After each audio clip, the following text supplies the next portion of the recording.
Hi friends, blank സ്ലേറ്റിൻ്റെ ഇന്നത്തെ എപ്പിസോഡിൽ നമ്മൾ കാണുന്നത് വളരെ ചെറിയൊരു സാധനമാണ്. നമ്മുടെ മുടിനാരിനേക്കാളും കുറച്ചും കൂടെ കനം മാത്രമുള്ള ചെറിയൊരു സാധനമാണ്. അപ്പോൾ നമ്മുടെ വയറിങ്ങിനൊക്കെ ഉപയോഗിക്കുന്ന ഇലക്ട്രിക് കേബിളിലത്തെ കോപ്പർ വയർ കണ്ടിട്ടില്ലേ, അതുപോലെ അതിനേക്കാളും ചെറിയ കനം കുറഞ്ഞൊരു വയറാണ്. അപ്പോൾ നിങ്ങൾക്കിത് കാണുന്നുണ്ടാവില്ല. അപ്പോൾ അതുകൊണ്ട് നമ്മൾ ഇനി അങ്ങോട്ട് ഈ വീഡിയോയിൽ കൂടുതലും ഇതിൻ്റെ ക്ലോസപ്പ് ഷോട്ടുകളായിരിക്കും കാണുക. അപ്പോൾ ഇതൊരു മാജിക് മെറ്റീരിയലാണ്. ഇതിൻ്റെ പേര് ഷേപ്പ് മെമ്മറി അലോയ് എന്നാണ്. അപ്പോൾ ഇതിൻ്റെ പ്രത്യേകതകളൊക്കെ നമുക്ക് വഴിയെ അറിയാം. അപ്പോൾ ഷേപ്പ് മെമ്മറി അലോയ് നമുക്ക് പല സൈസിലും പല ഷേപ്പിലും വാങ്ങിക്കാൻ കിട്ടും. പക്ഷേ ഏറ്റവും കൂടുതലായിട്ട് നമുക്ക് കിട്ടുന്നത് ഇതുപോലത്തെ ഒരു വയർ ഫോമിലാണ്. പിന്നെ ഇതിൻ്റെ വില വരുന്നത് ഒരു അടിക്ക് 200 രൂപ വെച്ചിട്ടാണ് വരുന്നത്. അപ്പോൾ അത് വാങ്ങിക്കാനുള്ള ലിങ്ക് ഞാൻ ഡിസ്ക്രിപ്ഷൻ ബോക്സിൽ കൊടുത്തിട്ടുണ്ട്. അപ്പോൾ ഷേപ്പ് മെമ്മറി അലോയ് എന്ന് പറയുന്നത് നമുക്ക് ഏത് ഷേപ്പിലും ബാക്കിയുള്ള മെറ്റൽ വയറുകളുടെ പോലെ നമുക്ക് വളച്ചെടുക്കാനായിട്ട് പറ്റും. അത് കഴിഞ്ഞ് ചൂടാക്കി കഴിഞ്ഞാൽ ഇതിൻ്റെ ഷേപ്പ് പഴയ ഒറിജിനൽ ഷേപ്പിലോട്ട് തിരിച്ചു പോകുന്നുള്ളതാണ്. അതാണ് ഇതിൻ്റെ ഷേപ്പ് മെമ്മറി അലോയ് എന്ന് പറയുന്നത്. കാരണം അതിൻ്റെ ഒറിജിനൽ ഷേപ്പ് എപ്പോഴും ഇത് ഓർമ്മിച്ച് വയ്ക്കും.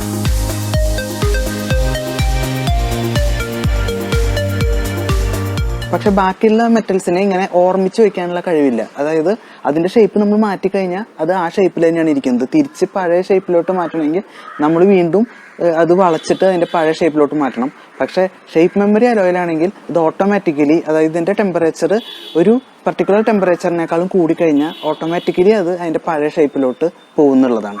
അതുകൊണ്ടാണ് ഇതിൻ്റെ പേര് ഷേപ്പ് മെമ്മറി അലോയ് എന്ന് വന്നത്. ഒരുപാട് ഷേപ്പ് മെമ്മറി അലോയ്സ് നമുക്ക് മാർക്കറ്റിൽ വാങ്ങിക്കാൻ കിട്ടും. പക്ഷെ അതിലത്തെ ഏറ്റവും പോപ്പുലർ ആയിട്ടുള്ളത് നിറ്റിനോൾ വയറാണ്. അപ്പം എൻ്റെ കയ്യിലുള്ളതും നിറ്റിനോൾ വയറാണ്. നിക്കലും അതുപോലെ ടൈറ്റാനിയവും തമ്മിൽ കൂട്ടിച്ചേർത്തുണ്ടാക്കിയിട്ടുള്ള ഒരു അലോയാണ് ഈ വയർ. അതുകൊണ്ടാണ് ഇതിന്റെ പേര് നിറ്റിനോൾ എന്ന് വന്നത്. ഇനി നമുക്ക് ഒരു റബ്ബർ ബാൻഡ് ഉപയോഗിച്ചിട്ട് ഷേപ്പ് മെമ്മറി അലോയ് എങ്ങനെയാണ് വർക്ക് ചെയ്യുന്നത് നോക്കാം. ഈ റബ്ബർ ബാൻഡിന് ഒരു ഷേപ്പ് ഉണ്ട്, കണ്ടോ? ഈ വട്ടത്തിലുള്ള ഷേപ്പാണ് ഇതിന്റെ നാച്ചുറൽ ആയിട്ടുള്ള ഷേപ്പ്. ഇനി ഞാനിത് കയ്യിൽ വെച്ച് പിരിച്ച് ഇതിന്റെ ഷേപ്പ് മാറ്റാൻ നോക്കാണ്. കണ്ടോ, ഇതിന്റെ ഷേപ്പ് മാറിയിരിക്കുകയാണ്. പക്ഷെ ഇപ്പോഴും ഈ റബ്ബർ ബാൻഡിന് അതിന്റെ പഴയ നാച്ചുറൽ ആയിട്ടുള്ള ഷേപ്പ് ഓർമ്മ കാണും. അപ്പൊ നമ്മൾ ഇതിനെ ജസ്റ്റ് ഒന്ന് ട്രിഗർ ചെയ്ത് കഴിഞ്ഞാൽ ഇത് ഇതിന്റെ പഴയ ഷേപ്പിലോട്ട് തിരിച്ചു പോകും. ഇപ്പൊ കണ്ടോ, ജസ്റ്റ് ചെറിയൊരു ട്രിഗർ കൊടുത്തപ്പോൾ ഇത് ഇതിന്റെ പഴയ ഷേപ്പിലോട്ട് തിരിച്ചു പോയി. അപ്പൊ അതായത് അതിന്റെ അർത്ഥം എന്താണെന്ന് വെച്ച് കഴിഞ്ഞാൽ ഈ റബ്ബർ ബാൻഡിന് ഇതിന്റെ പഴയ നാച്ചുറൽ ആയിട്ടുള്ള ഷേപ്പ് ഓർമ്മയുണ്ടായിരുന്നു.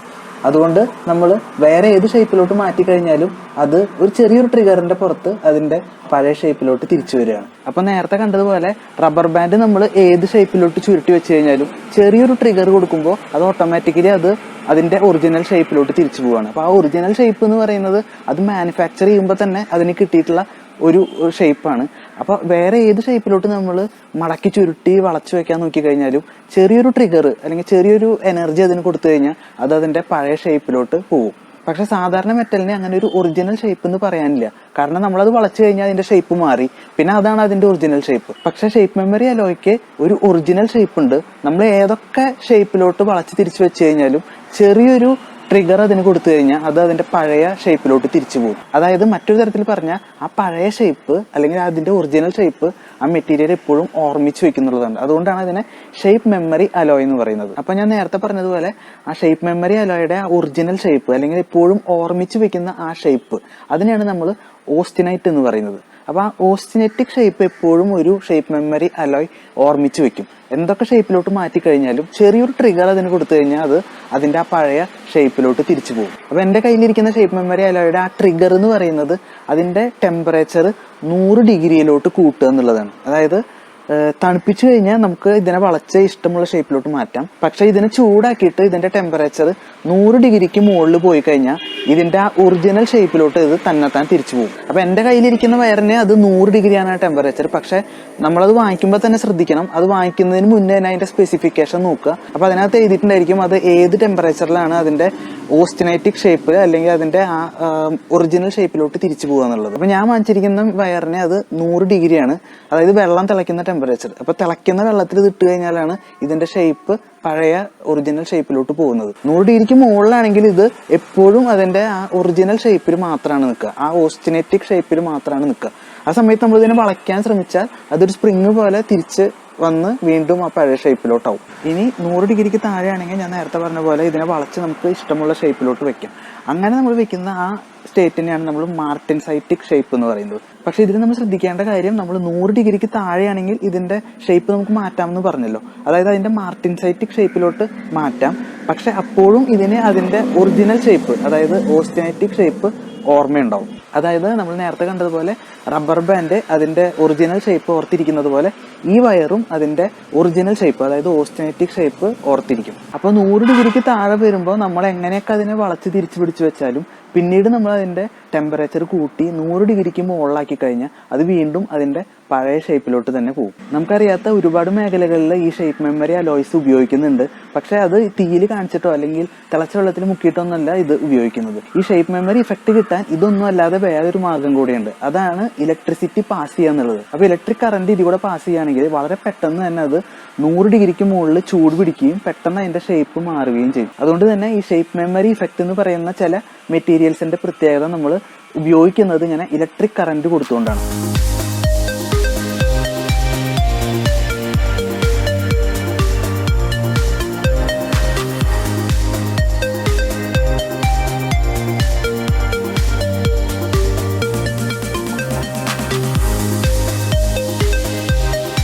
ഷേപ്പ് മെമ്മറി അലോയ്സ് ഒരുപാട് മേഖലകളിൽ ഇപ്പോൾ ഉപയോഗിക്കുന്നുണ്ട്. അതിൽ ഏറ്റവും കൂടുതൽ ഉപയോഗിക്കുന്നത് മെഡിക്കൽ ഫീൽഡിനാണ്.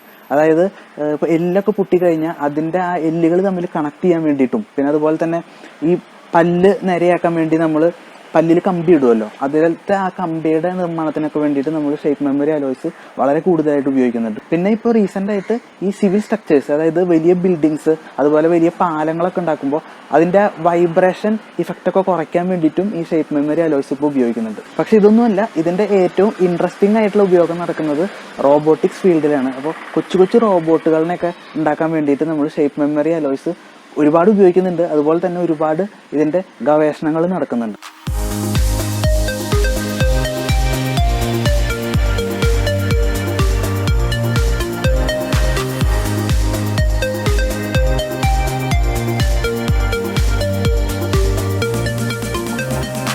ഇത്ര നേരം ഞാൻ കാണിച്ച ഷേപ്പ് മെമ്മറി ഇഫക്റ്റിൻ്റെ ഡെമോയിലൊക്കെ അതിൻ്റെ ഒറിജിനൽ ഷേപ്പ് അല്ലെങ്കിൽ അതിൻ്റെ ഓസ്റ്റനറ്റിക് ഷേപ്പ് എന്ന് പറയുന്നത് ഒരു സ്ട്രെയിറ്റ് ലൈൻ ആയിരുന്നു. ഒരൊറ്റ ലൈൻ പോലെയാണ് ഇത് വന്നിരുന്നത്. പക്ഷെ നിങ്ങൾക്ക് ചിലർക്കെങ്കിലും സംശയം ഉണ്ടാവും, ആ സ്ട്രെയിറ്റ് ലൈൻ എന്ന് പറയുന്നത് അതിൻ്റെ മാനുഫാക്ചർ ചെയ്യുമ്പോൾ തന്നെ സെറ്റ് ചെയ്യുന്ന ഷേപ്പാണല്ലോ, ആ ഷേപ്പ് നമുക്ക് മാറ്റാൻ പറ്റും. അപ്പോൾ ഷേപ്പ് മെമ്മറി അലോയിൻ്റെ ഓസ്റ്റനറ്റിക് ഷേപ്പ് അല്ലെങ്കിൽ അതിൻ്റെ ഒറിജിനൽ ഷേപ്പ് നമുക്ക് മാറ്റാൻ പറ്റും. അപ്പോൾ അതിനുവേണ്ടി ചെയ്യേണ്ടത് ഏത് ഷേപ്പാണോ നമ്മുടെ ഷേപ്പ് മെമ്മറി അലോയ്ക്ക് അതിൻ്റെ ഒറിജിനൽ ഷേപ്പായിട്ട് കൊടുക്കേണ്ടത്, ആ ഷേപ്പിലോട്ട് നമ്മൾ ആ കമ്പിയെ വളച്ചു വയ്ക്കുക. അതിനുശേഷം അതിനെ ചൂടാക്കുക. അപ്പോൾ 100 ഡിഗ്രി കിടക്കുമ്പോൾ അത് അതിൻ്റെ പഴയ ഷേപ്പിലോട്ട് പോകാൻ ശ്രമിക്കും. അതായത് സാധാരണ നമ്മൾ വാങ്ങിക്കുമ്പോൾ അതിൻ്റെ ഓസ്റ്റനറ്റിക് ഷേപ്പ് എന്ന് പറയുന്നത് സ്ട്രെയിറ്റ് ലൈൻ ആയിരിക്കും. അപ്പോൾ നമുക്കത് വേണ്ട, അതിന് പകരം നമ്മൾ നമ്മുടെ സ്വന്തമായിട്ടുള്ള ഒരു ഷേപ്പാണ് ഇതിൻ്റെ ഒറിജിനൽ ഷേപ്പായിട്ട് നമ്മൾ സെറ്റ് ചെയ്യാൻ പോകുന്നത്. അപ്പോൾ ആ സമയത്ത് അതായത് 100 ഡിഗ്രിക്ക് മുകളിൽ പോകുമ്പോൾ അത് അതിൻ്റെ പഴയ ഷേപ്പിലോട്ട് പോകാൻ ശ്രമിക്കും. അപ്പോൾ അതിനെ പോവാതെ പിടിച്ചു നിർത്തുക. അപ്പോൾ അതിനെന്തെങ്കിലും ഒരു സ്ട്രോങ് ആയിട്ടുള്ള ഫോഴ്സ് ഉപയോഗിച്ചിട്ട് വേണം അതിനെ പിടിച്ചു നിർത്താൻ. അത് കഴിഞ്ഞ് പിന്നെയും ചൂടാക്കുക. അങ്ങനെ ചൂടാക്കി 500 ഡിഗ്രിക്ക് മുകളിൽ എത്തിക്കണം. അപ്പോൾ സാധാരണ നമ്മുടെ ഈ മെഴുകുതിരിയുടെ തീയിലൊക്കെ കാണിച്ചാൽ മതി, ഒരു 2-3 മിനിറ്റൊക്കെ ചൂടാക്കി കഴിഞ്ഞാൽ 500 ഡിഗ്രി ടെമ്പറേച്ചറിനേക്കാളും മുകളിൽ പോവും. അങ്ങനെ ചൂടായി കഴിയുമ്പോഴേക്കും അത് നല്ല ബ്രൈറ്റ് ആയിട്ടുള്ള റെഡ് ഹോട്ട് സ്റ്റേറ്റിലെത്തും. അതായത് അത് നോക്കുമ്പോൾ തന്നെ നമുക്ക് നല്ല തിളങ്ങുന്ന ചുവന്ന നിറത്തിൽ നമുക്ക് ആ മെറ്റീരിയൽ കാണാൻ പറ്റും. ആ സമയത്ത് അതിനെടുത്തിട്ട് പെട്ടെന്ന് തണുത്ത വെള്ളത്തിൽ മുക്കിയെടുക്കുക. അപ്പോൾ അതിൻ്റെ ഓസ്റ്റനറ്റിക് ഷേപ്പ് അല്ലെങ്കിൽ അതിൻ്റെ ഒറിജിനൽ ഷേപ്പ് സെറ്റ് ആവും. അപ്പോൾ നമ്മൾ ഏത് ഷേപ്പിലോട്ടാണോ നമ്മൾ സെറ്റ് ചെയ്യാൻ ശ്രമിച്ചത് ആ ഷേപ്പിലോട്ട് അത് വന്നിട്ടുണ്ടാവും. അപ്പോൾ ഇങ്ങനെ ചെയ്യുന്നതിനെ നമ്മൾ മെറ്റീരിയൽ സയൻസിനെ അനീലിംഗ് എന്നാണ് പറയുന്നത്.